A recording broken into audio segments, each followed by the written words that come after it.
सगळ्यांना शुभ दुपार. झाली का सगळ्यांची जेवणं? आम्ही जेवण करायला बसलोय. ही इंदू मावशीची आहे शेपूची भाजी. ही वांग्याची भाजी मी सकाळी गणेशच्या डब्याला बनवली होती. आत्याने बनवले छान असे भाकरीचे तुकडे. इकडे थोडंसं पिठलंय गरम केलेलं.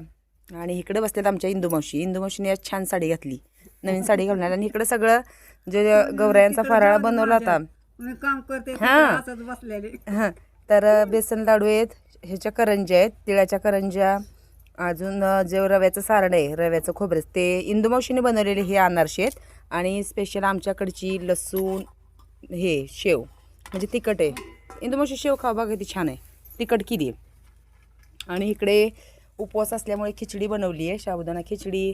भाजी आहे बटाटा. मी सकाळी भाज्या बनवून गेलते. आम्ही काय करत होतो, कांद्यातलं हे काढत होतो, जे रोप आहे त्यातलं गवत काढतोय. इकडे भाकरी चपात्या. इकडे बसलेली आहे तन्वी आमची जेवायला. आता तन्वी जाणार आहे लवकर, कॉलेज चालू झाले, तिचं चालूच आहे पण सुट्ट्या घेतल्या होत्या तिने. आणि आमचे ससेभाऊ इकडे बसलेत. ससेभाऊंना द्यायची चपाती दिली होती पण अजून खायची आहे, खावा. आणि वातावरण असं झालं आहे, आभाळ आलेलं आहे.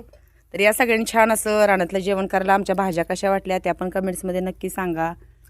चला भेटूया पुढच्या व्हिडिओत.